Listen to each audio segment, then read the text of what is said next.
Thank you to sponsors. There's a bunch of sponsors that are helping make this event happen so that it's free for attendees. Our presenting sponsor is Rocks. And then we have some supporting sponsors, Attention, which is AI agents that handle your revenue operations, Clarify, the autonomous CRM, Sumble, buying signals from tech stacks, people data, and active projects, and Instantly, which helps you do automated outbound at scale. Without further ado, I want to get into our first session with Andreas and Matthew. Thank you for joining. This is Sorting the World in Your CRM. GTM Gold is stuck in your top sellers' brains. How to extract and operationalize this. I really appreciate you both being here. And I'll just do a quick intro and then pass you guys the mic. So thank you guys for bearing with me here. Okay, cool. So I've worked with both Andreas and Matthew on separate projects. I actually met Andreas a few years ago and we bonded over PLG workflows. And then over the last 18 months, I've had the honor of working with him on GTM consulting projects. Andreas, you might be the most meticulous person I've worked with, which is incredibly valuable characteristic when it comes to building these kinds of systems. So thanks for joining.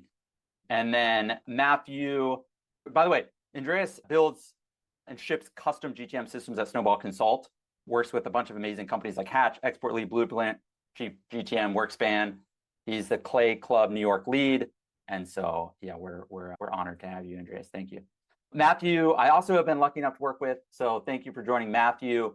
He has one of the most eclectic work histories of anyone I've worked with, which I actually think allows you to bring a really unique and creative perspective on go-to-market work, which I personally think is becoming increasingly valuable. And you're very thoughtful and thorough. He's currently the founder of Terra Firma, working with clients backed by Felicius, Y Combinator, CRV, Graycroft, co-lead Clay Club New York, and technical advisor at TCP. So Matthew, thank you for being here. I'm going to stop talking and let's get into some of the magic. Awesome. Thanks so much, Brendan. It's so exciting to be here. And Andreas, so excited to present with you. Really, I credit so much of my entry into this space to Andreas, who we met at Clay's Series B party and took an infamous selfie where I was wearing a beekeeper costume. And it's all been love ever since then. So really excited to present with him and present for so many awesome people in the audience. Let's jump straight in. So I will be presenting on really how to get started with GTM engineering, whether you are the one at your team who wants to figure this Clay stuff out and the broader world of GTM engineering, or whether you're someone who wants to potentially bring someone on, or really just understand it in the first place and what it means for your company. So let's see here. Okay, I won't go too much more into my background, except to also highlight specifically what Brendan was mentioning is I studied philosophy in undergrad and I started out my career in journalism. And I think that really comes into play in ways that I will describe right out the gate. So as more and more teams adopt AI, it's becoming really clear to people all over the world, like no one wants to contribute to the AI slot machine. It's already bad enough as it is. And some predictions for 2026 are just like email and potentially other channels are going to be totally destroyed. I sort of have this theory that we're all going to cross a threshold as humanity and start to believe that any online interaction is AI mediated in some way. I don't know how many other people are watching Pluribus, but it's really gotten me thinking a lot about what's real, what's AI. And more people, fortunately as well, are talking about the fact that the scarcest resource is whatever you want to call it, taste, human touch, creativity, intuition. The bottom line is you know it when you see it. And so here's my really good news for any GTM teams out there is like, you probably already know how to sell to your target audiences. You're probably just using an outdated system for defining your ICP. And you're probably also struggling to figure out, okay, I know these things intuitively. I've spent enough time with my customers and potential customers to understand them really well. But like, what do I do with that information? How do I actually extract it from my brain and turn it into a system? So yeah, here's really the issue. Like companies will define their ICPs once in a while. They'll use the same old firmographics. We sell to companies in certain industries with certain amounts of revenue and headcount. Or even worse, some teams, when you ask them to try articulating their ICP, they'll say, well, we sell to a bunch of different people, basically whoever is willing to buy our product. The world changes quickly, and GTM teams also need to keep up. They need to be agile and really play into first principles for what are we really trying to do here? Like, we're not trying to run some textbook process for printing money, right? We've got this thing, tons of people have money. If we rip a hole in their bags of money, then maybe we'll make some of that money. We really have to return to our human intuitions about these people who are investing time in, whose problems we want to solve, and where we can find them when they're facing those problems. So obviously, tongue in cheek with this headline here, you're not going to solve all your problems in 4 steps, unfortunately, but we can try to instill a new process for how we extract what we already know about our ICP, how we structure it in a way that's easy to revisit, that's easy to iterate upon, and then easy to turn into a blueprint for what we want to build in an enrichment tool like Clay to start to gather some of this niche data that we already know. Like, if you talk to your top seller and you ask them, what patterns do you see across your last 4 closed won deals? They'll probably be able to say things, if you really go deep with them, that are beyond just the basic, like, oh yeah, they were in these industries, or they mentioned having these pain points. And instead, they'll probably say, well, when I think about it, that time I get on that initial discovery call, they told me that they took the call because they had just experienced this thing the prior week. And so my email came at the perfect time. And in the past, you either wouldn't have gone that deep because you would have just settled for typical ICP definitions, or you would have maybe heard things like that come up, but thought to yourself, okay, that's cool. I mean, the only way that we can scale that up is just hiring more incredible salespeople who are going to be attuned to niche data points like that.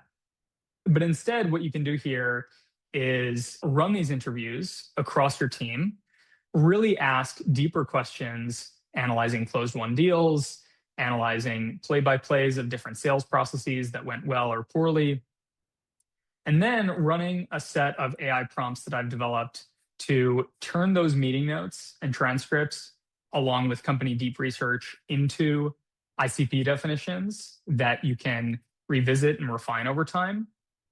Then another prompt that takes those definitions and outputs a list of niche data points that are behind those definitions. So basically, if you go out into the world and you see an example company or contact, how do you know that it fits the definition that you just established? Well, you would want to enrich these data points, and then you can put together qualification and scoring rules. And then finally, once you've got these at least tentative definitions for ICPs, as well as relevant data points, you can start to put together outbound plays and see what works, because ultimately that's the only thing that's going to really tell you what's valuable and what to iterate on. So let's jump into a quick demo here. So I won't show you a live demo just because we're short on time here. But what we've got is, first of all, this set of 3 deep research prompts that are super long. They scroll side to side and up and down. And there's a lot that these prompts are doing, but really it's to get the AI thinking as deeply as possible with as much context as possible on who the given company, and this can be any company that you input into these prompts, sells to, what those people care about, what pain points they experience, specific scenarios that they experience that are proxies for knowing whether they have certain relevant pain points. And so the first thing that you'll do is you've got a set of meeting notes. Okay, so these are just real human deep conversations because you've got the AI meeting notes running. And here I'm using Notion, but you can use Granola or whatever other meeting recording tool. Because I've got that going in the background and I know the information will be collected in one place, that allows me to talk freely and really ask all those follow-up questions to try extracting the real story about why certain sales processes succeeded or failed and what that says about who the ICP is. And here's where the journalism background comes in. And then you run that prompt and you feed into it that meeting notes database. So you would say, let's run this prompt with, right, AI company meeting notes here. And then what that outputs for you is this, what I have been calling a structured but iterative ICP definition. So on a company and a contact level. And so this starts to put together the information that was discussed across all those meetings into ICP definitions that, like I said at the beginning, go way beyond that basic, companies with certain revenue, certain headcount. Those details are included here for when you go out to run a company or people search in whatever prospecting or list building tool you're using. But as you can see, based on these names, it just gets a lot more detailed based on the unique context of that company.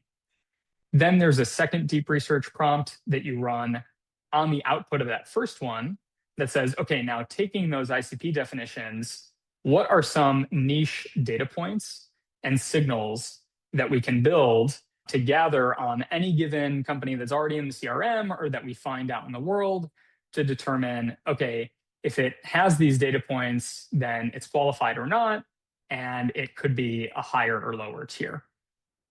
Finally, a third in the series of prompts takes those ICP definitions and list of data points, and it outputs this list of plays that you can run that combine those personas and data points to try to understand, okay, is this persona effective to reach out to?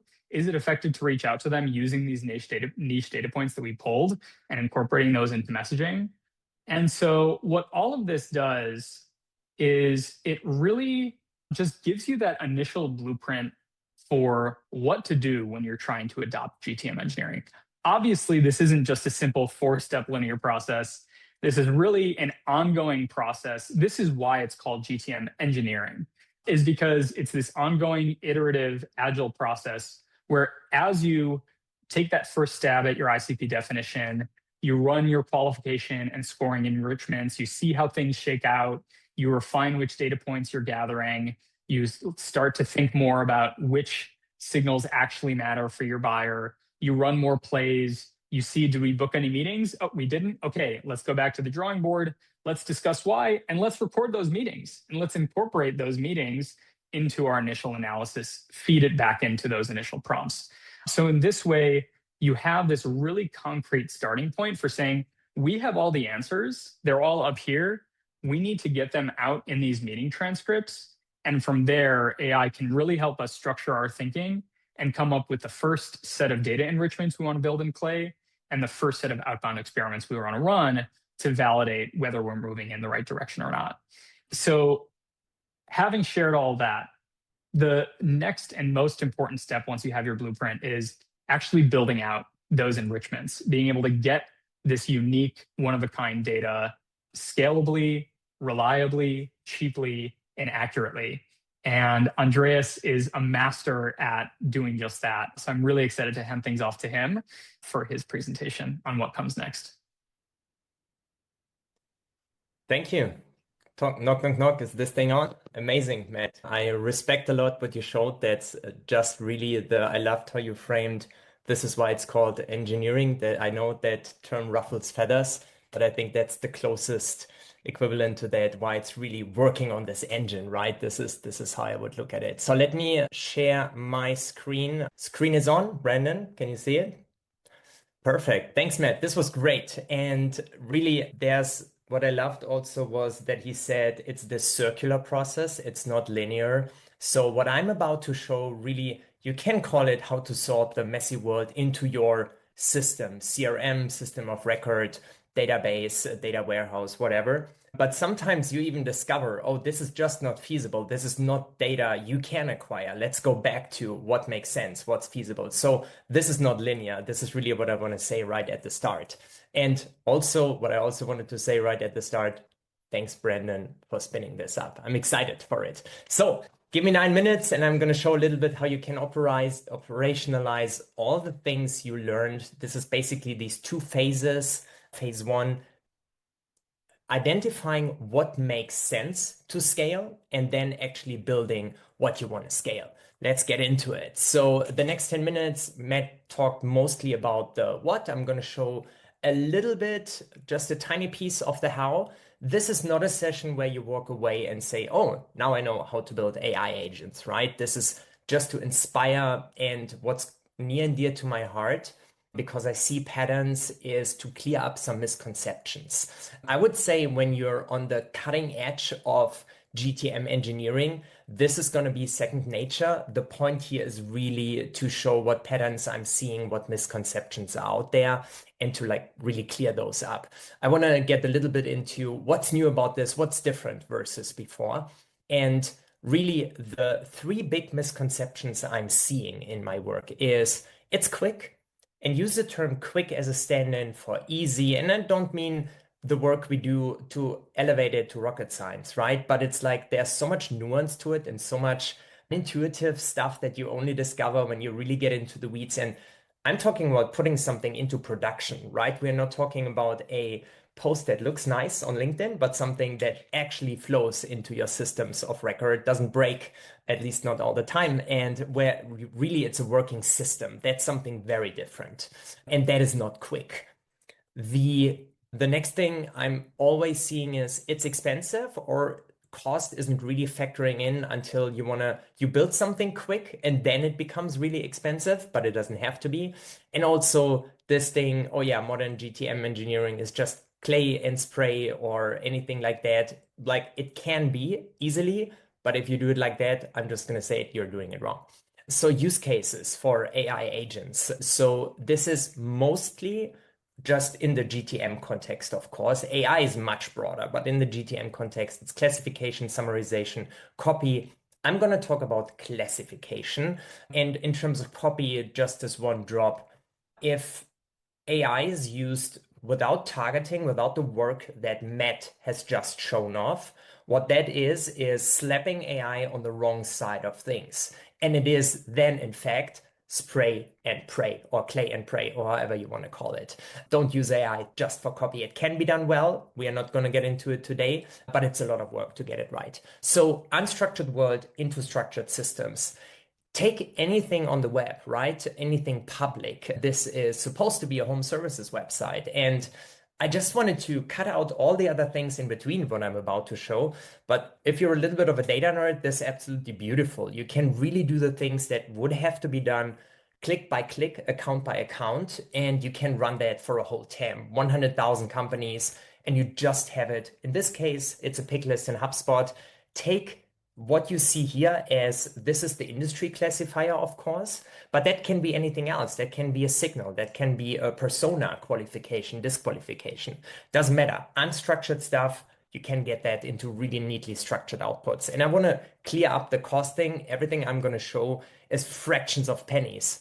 Here's one for the bingo card. I always say that, but like if your AI costs in GTM run wild, like this is not necessary. When you build it well and you scale the right thing, you can literally map your whole TAM for $200, maybe 250. So this was the old process, I would say, that I used the last 2 years: website, agent building, agent outputs, a little bit of data transformation, integrating it into systems, and then you have it in your systems. I'm just going to hint at it. So we go from website to CRM. This is how, in my opinion, that's going to look in 2026. It's going to be context, context, context, more context, which is what Matt just showed. This is all contexts, company context, context about what I'm doing, context about how I want an agent to be built. I'm not writing, you are a company classification agent. I did that once 2 years back, and now I have a framework how I want agents to look, and then it outputs that with all the rich context I have built in phase 1 and the context about how to build agents. I built in my client systems. It's always a little bit odd to like show things of like my client CRM. Like when I say it's always odd, I don't do it. So I wanted to turn it around, and I want to, in the next 3 minutes, show how to build an agent that actually does disqualification. If I would use one of Brandon's posts to do my own lead acquisition, this is for this specific post was about 50 people. The wrong way to do it is slap a DM on all these poor 50 folks and use AI to fake personalization. Hey, noticed you engaged with Brandon's post. I really love your thinking about remote work in the Caribbean. By the way, do you want to buy GTM engineering services? That's not gonna fly. I hate it. Everybody hates it. I don't even know if it like remotely works. What works is precision targeting and relevance. And this is what I'm gonna show. Again, this is not to teach how to do it. I'm really going to run through this thing, but I hope it builds the context, what it can look like. Why are we doing this? A few seconds on that. So the input and the signal, in this case, it's the post. Then I look at the person. Is that person in a leadership role? Yes or no? I know I work best with CROs, so that is like an important gate, I would say. If they do, I want to know things about the company, number of employees. I know it's a boring data point, but it's still useful for classification. And then I want to know, is it the lead gen company? Because when you think about it, on these posts, half of the companies engaging are probably doing the same as I. Why would I want to reach out to them? And again, use it as a stand-in for what matters to your GTM, what you have found in what Matt just showed. This is the Clay workflow. You like that is kind of tool agnostic. First principles, you have to do this qualification in a certain way. So we pull in the LinkedIn profiles, we look at the person, are they in a leadership role? Yes, they are. Look at the company, is the company the right size? And this is what I want to show. This is that agent, and this tells me it's not a lead gen agency, so it's kind of inverted. And the fun part about that is that just to show like this is how the results look, this is how that is structured, this is where it's a difference from asking, hey, is this a lead gen agency? And then it costs like 3 cents and it's like 50% of the time correct. The difference to this with structured outputs and what you see here in terms of the prompt.